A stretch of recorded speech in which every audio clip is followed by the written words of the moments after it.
رات کا آخری پہر ہونے کو تھا، وہ اب تک کمرے میں نہیں آئے تھے۔ ایسا اکثر ہی ہوتا تھا کہ ان کی راتیں اسٹڈی میں گزرتی تھیں۔ یہ ان کے لیے کوئی نئی بات نہیں تھی، لیکن دل کا کیا کرتی جو ہر بار اسی طرح تڑپتا تھا۔ زندگی ایک داستان بن گئی ہے سدرا افضل ملک کی، جس میں درد اور ہجر کے سارے قصے میرے ہی حصے میں آئے ہیں۔ تم تو کل بھی خوش بخت تھی اور آج بھی سرخ رو ہو افروز احمد۔ افضل ملک کی محبت کا ہر باب تم سے شروع ہو کر تمہارے عشق پر ختم ہوا ہے۔ وہ آنکھوں کے گیلے گوشے صاف کرتی اسٹڈی کا دروازہ کھولتی اندر داخل ہوئیں۔ وہ ہمیشہ کی طرح آنکھوں پر نظر کا چشمہ لگائے ایزی چیئر پر آنکھیں موندے بیٹھے تھے۔ سینے پر دھری کتاب سے واضح ہو رہا تھا کہ پڑھتے پڑھتے نیند کی وادیوں میں گم ہو چکے تھے۔ انہوں نے آہستگی سے ان کے ہاتھوں سے کتاب لے کر رکھنے لگی تھی کہ نظریں بے اختیار اس کتاب کے ورق کے درمیان میں رکھی تصویر پر گئی تھی۔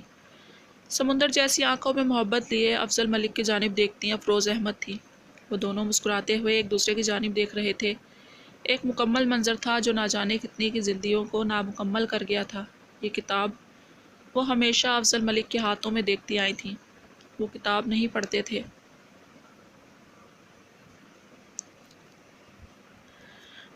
وہ تو ماضی کے اس داستان کی ورد گردانی کرتے تھے جو انہوں نے اپنے سینے میں دفن کیا ہوا تھا۔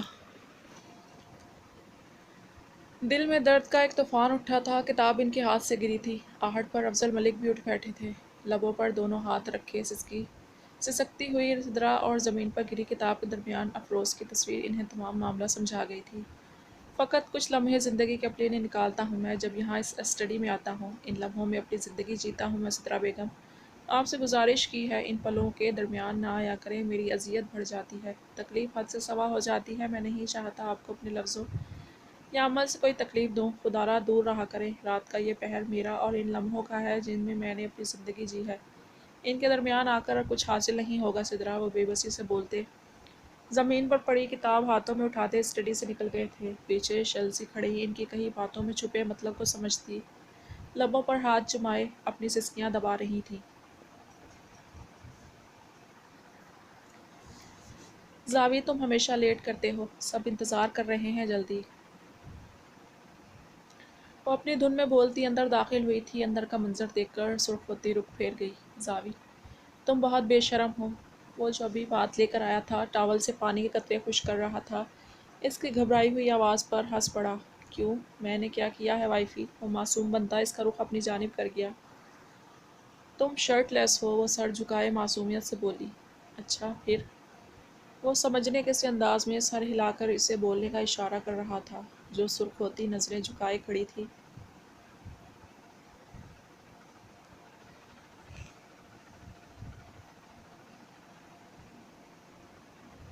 آپ شرما رہی ہیں شری؟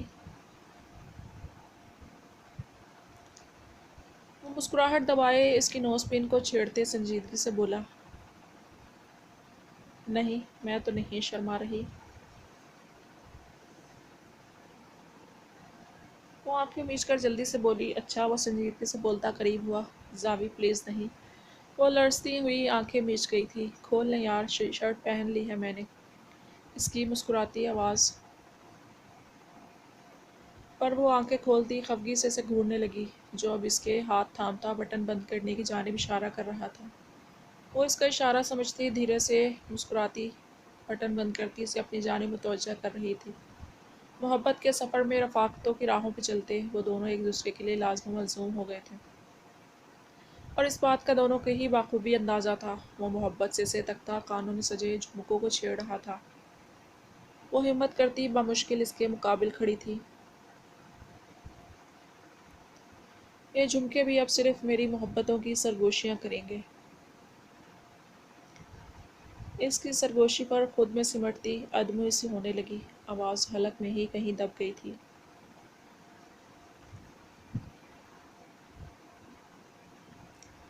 جلدی آ جانا پلیز، کافی دیر بعد وہ دھیرے سے بولی تھی۔ میں جانتا ہوں میری بیوی میرا انتظار کرتی ہے۔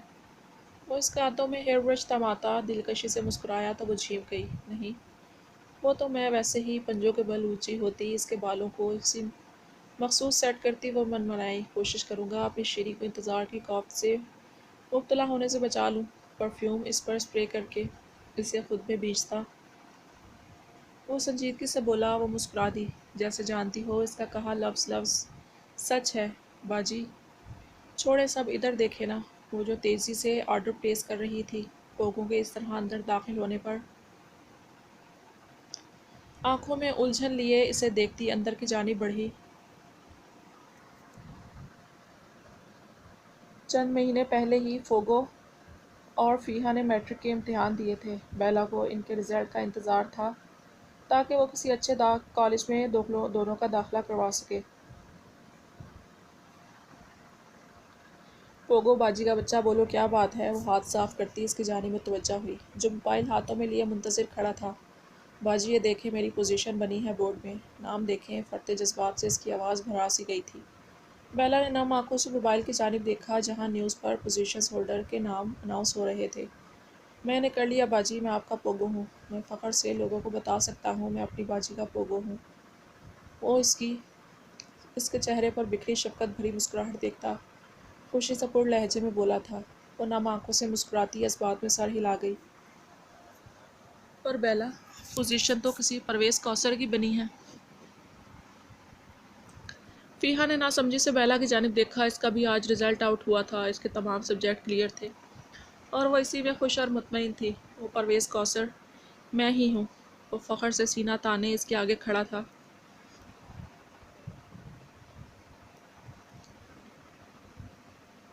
پرویز کوثر، یہ کیسا زنانہ نام ہے! وہ تو اصل نام سن کر ہی ہنس ہنس کر لوٹ پوٹ ہو رہی تھی۔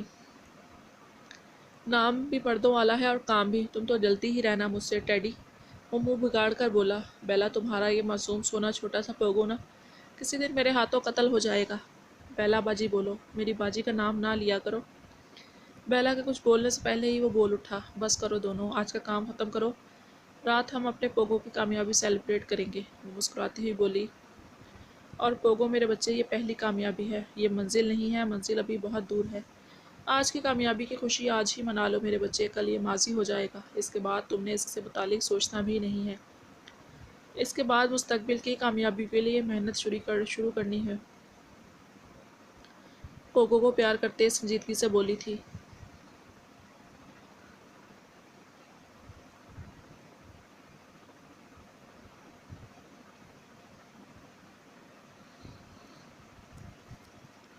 خوش ہیں آپ؟ کیفے سے واپسی پر اس کا ہاتھ تھامے سڑک پر چلتے وہ محبت سے اس کی جانب دیکھتے ہوئے بولا۔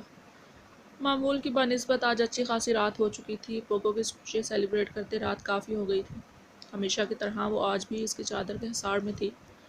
بہت زیادہ خوش ہوں۔ خوشی بہت چھوٹا لفظ ہے ان احساسات کے لیے جو میں محسوس کر رہی ہوں۔ میرا بچہ، میرا چھوٹا سا سونا بچہ آج پورے اعتماد کے ساتھ میڈیا سے بات کر رہا تھا، اپنے اسٹرگلز کے متعلق بتا رہا تھا۔ اپنی باجی کا سر فخر سے بلند کر کے کتنا خوش تھا وہ ابراہیم۔ میں نے کبھی نہیں سوچا تھا میرا پوگو اپنی باجی کے لیے اتنی محنت کرتا ہے۔ وہ اس کے ساتھ قدم سے قدم ملا کر چلتی محبت سے بول رہی تھی۔ دروازہ کھولتا وہ مسکرا دیا۔ یہی تو اس کی خوبی تھی، وہ اپنی ذات سے زیادہ محبت اپنے رشتوں سے کرتی تھی، خود سے منسلک لوگوں سے کرتی تھی۔ پوگو کی باجی بھی تو اتنی محنت کرتی ہیں، اتنی محبت کرتی ہیں اس سے۔ اس کا ماتھا چومتا وہ نرمی سے بولا۔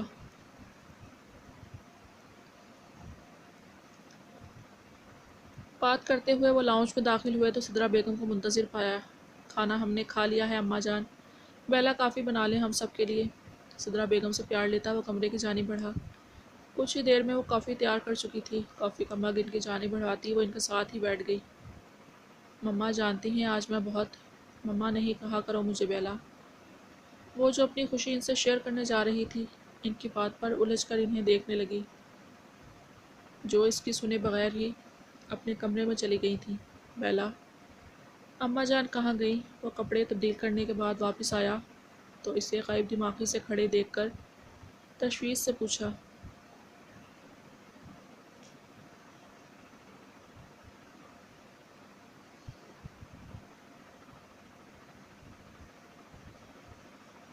کچھ نہیں، وہ آنسو چھپاتی تیزی سے سیڑھیاں پھلانگتی کمرے میں بند ہوئی۔